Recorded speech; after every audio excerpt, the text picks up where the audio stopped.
Here we have the 1999 Toyota Rav4 Gen 1. Today I'm going to show you around this car and I'm also going to give it a test ride. But before that, please don't forget to smash the like button for the YouTube algorithm. And also don't forget to subscribe to my channel to see more car reviews.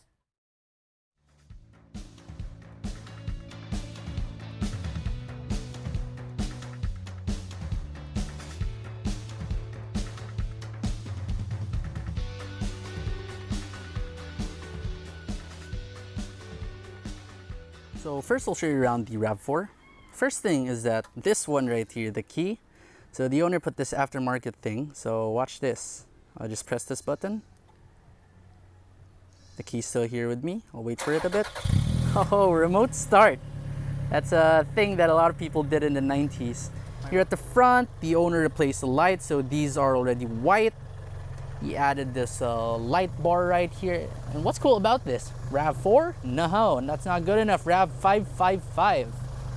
Going around to the side. The rims on this one. The owner also replaced this with these 245 5018s. I think the original was a bit smaller at 16 or 17. Probably 16.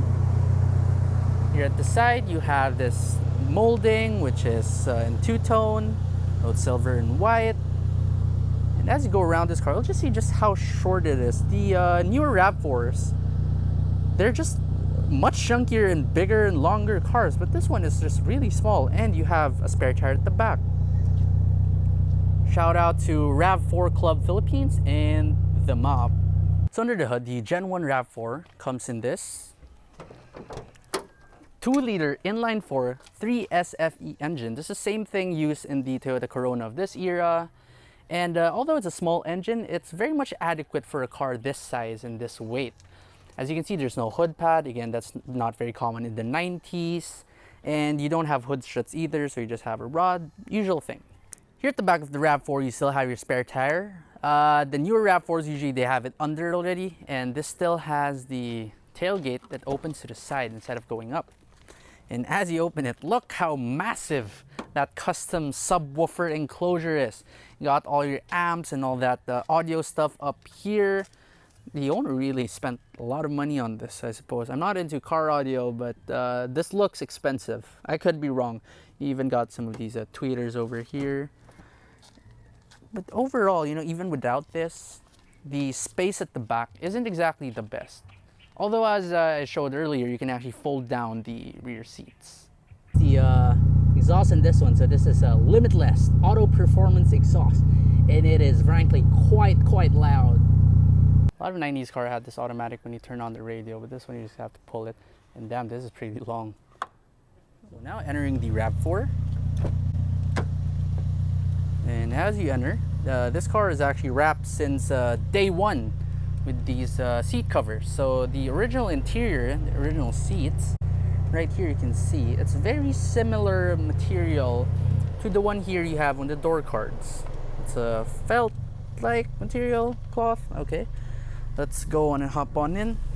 The height of this vehicle is actually pretty good. You don't really have to like climb over it, I suppose. It's you just hop on in, you just slip on in. I mean, even older people wouldn't have a hard time. Let's check the thud of the door. Very Japanese thud. It's not exactly the best. Now right here you can see that it's flashing, so that's because we used a remote start. So the way to remove that is we finally get the key and put it in here, and you don't start it, of course. It's already started. You just keep it at the on position right there, and then you can put the handbrake down and the flashing stops.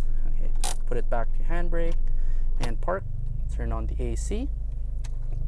Just like most Toyotas from this era, the AC system is very basic, very similar to the Revo even. So you just low high, where you want it, and just cold or hot. None of that fancy climate control that might even break. Digital clock, just 2 vents, and my gosh, the AC on this one is really cold. Got an aftermarket head unit from Pioneer. And then as you move down here, you're gonna see that you have a really big cubby. Pretty sure we didn't have like phones back then, but this one is a great place to put your phone. Got so much blank buttons. I don't know what other Rav4s had those. You got your 12-volt outlet, and the shift knob is just the generic Toyota shift knob. Over there, all the way L, first gear. Then you have your overdrive button. As you move on to the center, your handbrake, places to put coins, a tiny cubby, maybe a bit more coins, and 90s relic small cup holders. Small, almost unusable cup holders. Okay, maybe a cup. Literally a cup. Your water jugs, your water tumblers, not fitting in there. The steering wheel in this car, it's a very generic Toyota steering wheel as well. It's quite similar to the Rav4 steering wheel, but this one has like more cutouts and this bulging thingy here. But of course, there's no chrome yet. That's a thing that they started to do in the early 2000s. 99 doesn't have it yet, but at least it has an airbag. Moving on to the instrument cluster. It's actually a nice color. It is gray all around it. This car has only done 72,000 kilometers, which for a 99 car is amazing. What's odd about this is that it's actually flipped. It's inverted. So this one, the speedometer is on the left while the tachometer is on the right. It's an odd thing, but this car is not converted, by the way.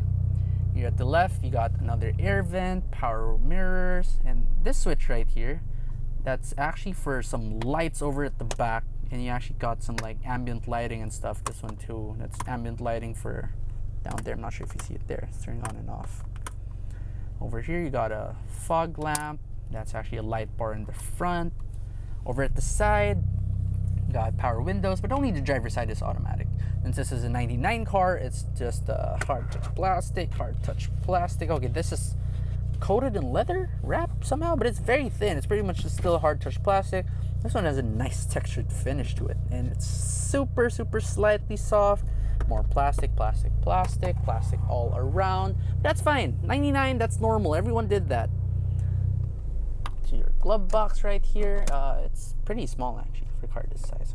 Oh, Rick Astley, whenever you need somebody. Okay, it's not never gonna give you up. That's kind of sad. Hey, Rick roll.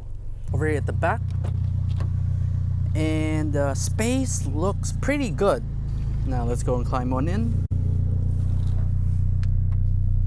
This is okay, no, it's pretty bad. Let's go check the thud of the door. That sounds a bit better than the front. So I'm 5'6", and this is behind my driving position. I expected to have a little bit more, but for a car this size, this is actually not bad at all. If you're like 6 feet tall and you're driving behind your own driving position, this is going to be a big struggle. Here at the side, same thing. It's just hard touch plastic, more of that material right here. Same thing here, the textured material, that's pretty nice. Your window switches, like that. You don't have that ledge thing where you can put as an armrest. Usually this handle and armrest would probably be here, and then you'd have the power windows, but in the 90s, that's all you had. At least you had power windows. A lot of them had your own gym in the car. You got to crank that all the way. Here in the middle, let's hop on over to the middle. The transmission tunnel is very low, despite this car being a four-wheel drive, full-time four-wheel drive car, all-wheel drive rather. And you can fit your feet there if you have rather small feet. And the footwell, it's not exactly the biggest, but it's not small either. So 3 people here, as long as they're on the less overweight side, should be fine. Aside from that, there's really nothing much here. I think this is no, it's not. So you don't even have an armrest for this, but that's fine.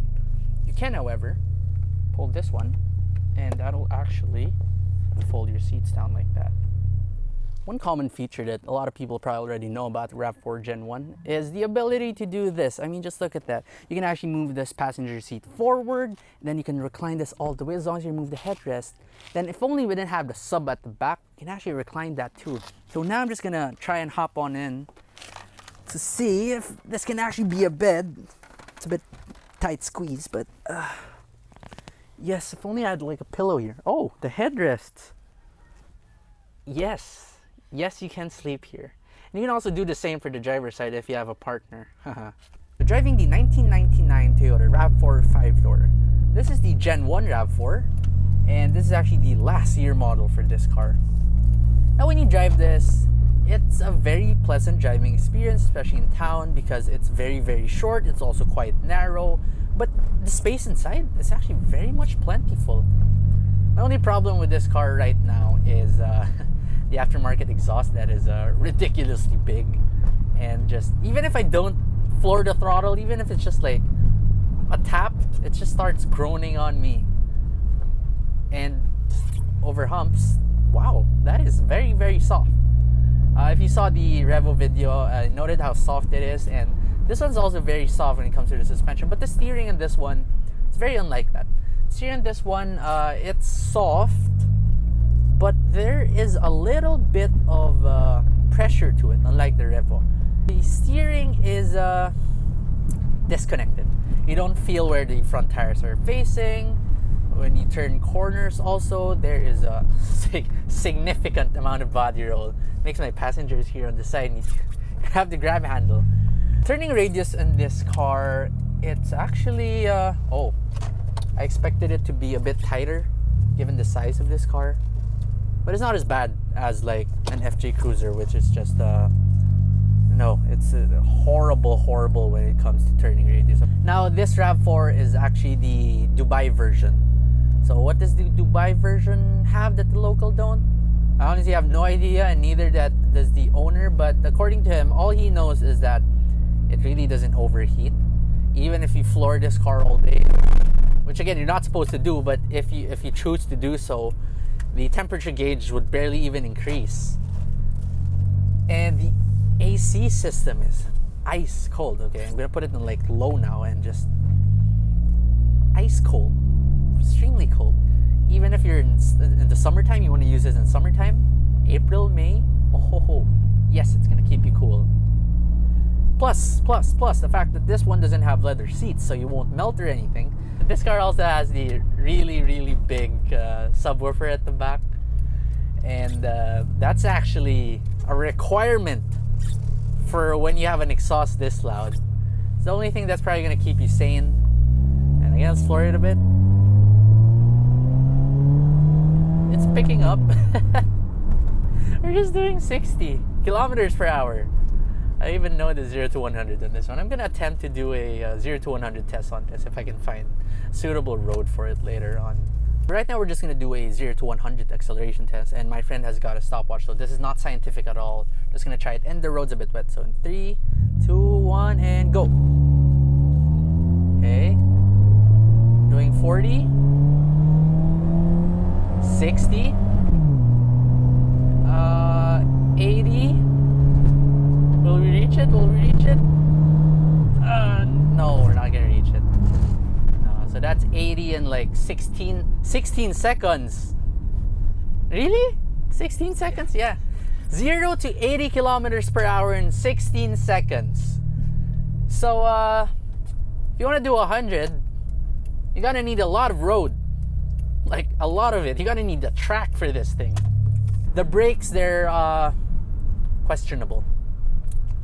I'm not sure if it's maintenance issue or the brakes are really like that, but let's just leave it at questionable brakes. It leaves a lot to be desired when it comes to stopping power. Can you drive this stupidly? Yes. But why? Why would you want to do that? It's a Rav4. It's an SUV. It went up against the CRV, which is the comfortable runabout vehicle, and that's what you want to do with this car. You want to be comfortable. You want to be running about. End vehicle. Just your daily drive companion. This car. That's what it's supposed to be, and that's how you're supposed to drive this. The owner actually plans to put some the flap thing for the exhaust.